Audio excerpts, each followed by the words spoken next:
Did you know there are people making thousands of dollars every single month by posting nothing but simple football shorts on YouTube? And no, I'm not talking about massive channels or big brands. I mean regular people, just like you, with zero fancy gear and zero editing background. I've done it myself.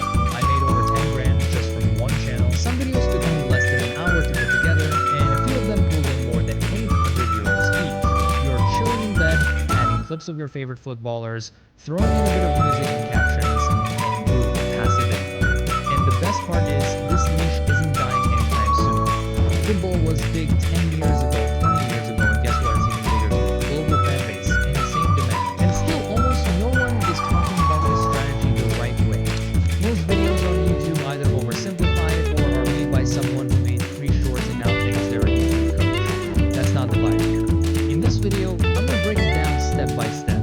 We'll cover how to come up with viral video ideas, where to find the best clips, how to deal with copyright without getting demonetized, and of course, how to monetize the whole thing with ads, music, royalties, and affiliate links.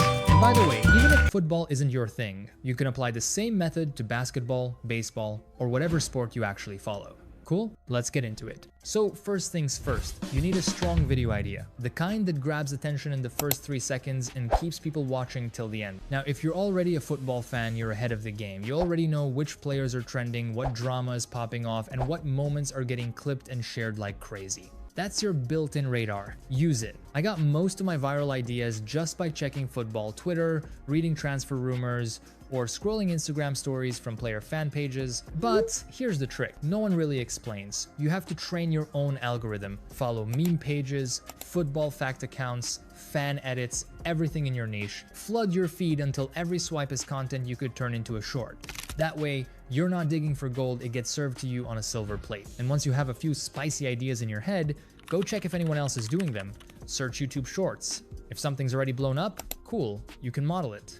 If not, even better, you might be early. Bonus tip, join creator discords. That's where people drop trends way before they hit mainstream. I've shared ideas there that got millions of views, but hey, coming up with a good idea is only half the game. The way you deliver it matters just as much, and that's where scripting comes in. So let's talk about that next. Alright, you've got the idea. Now it's time to turn that idea into a script that actually makes people stop scrolling and keep watching. This is where most beginners mess up. Either they write nothing and just freestyle, or they copy-paste some AI-generated nonsense and hope for the best. Don't do that. Here's how to do it right. Start by watching a few viral shorts in your niche. Use a transcript tool to grab the full text and analyze how they talk, how they open, and how they end. Then use that style to write your own. Now, you can totally use ChatGPT to help, but you've got to train it. Feed it a few good scripts, tell it to learn the tone and pacing, and only then ask it to help you write. That way, your scripts sound natural and punchy, not robotic. Once you've got a good base, add your own flavor. Jokes, slang, personality, make it yours, and always keep it tight.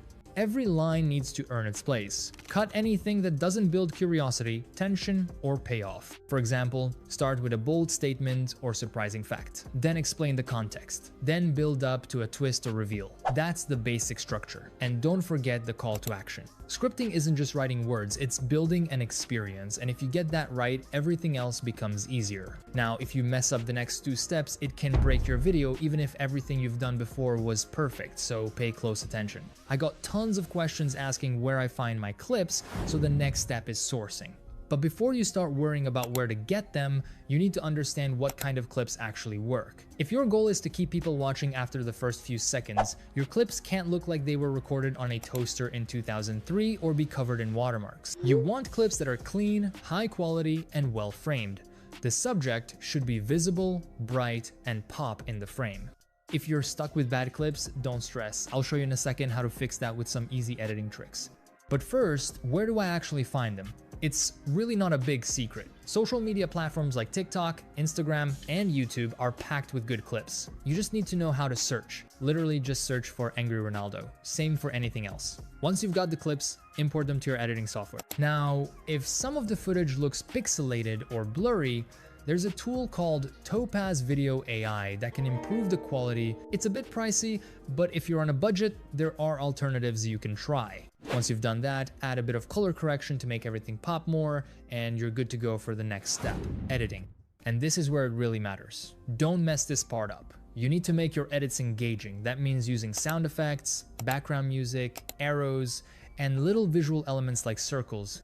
These keep the viewer's attention. You can even choose a brand color and use that for all your arrows and graphics, for example, always using blue or yellow. That kind of consistency helps people recognize your content over time. Now here's a little trick I use to boost swipe rate, and if you don't know what that is, it's basically the percentage of people who swipe through your video without skipping. You want this number to be at least 80% if you're trying to go viral. To help with that, I always start my shorts with a few quick visual cues. I add an arrow, a ding sound effect, a camera shutter sound, and a photo taking animation. It might sound small, but when people are scrolling through a bunch of videos that all look and sound the same, this stuff makes your stand out instantly. But now let's get real for a second. Is this actually monetizable? Because let's be honest, if you're putting in all this work and you can't make money from it, it's kind of pointless. The good news is, yes, you can monetize this. I get asked this a lot. People think using clips you didn't film yourself means you can't make money, but that's not true. As long as you use multiple clips, add your own voiceover, and edit it in a way that transforms the content, it's considered fair use and it's eligible for monetization. With this kind of content, your RPM, which is how much you earn per 1,000 views, can range from 8 to 20 cents depending on your audience and the time of year. For example, in early December, RPMs are at their highest because advertisers are pushing products for the holidays. After Christmas, they drop again. But that's totally normal. The second way to monetize is by working with music companies that pay you for using their tracks in your videos. Here's how it works. For every 1,000 views, you earn a split of the revenue, usually 50/50ths. The third way to monetize is by adding affiliate links, for example, linking to football shirts or training gear. Mention it in your video or drop it in the description, and you earn commission whenever someone buys through your link. So now you've got everything you need to start your own YouTube channel with football shorts and actually grow it into something real. The ideas, the tools, the monetization, it's all right here. But if you want to go even deeper and get real support along the way, stay tuned. This month, I'm launching a private community where we'll break everything down even further. It'll be part Discord, part school, and fully focused on helping you grow, improve, and get results. You'll be able to ask me questions directly, get feedback on your content, and join other creators on the same journey. So keep an eye out, it's coming soon.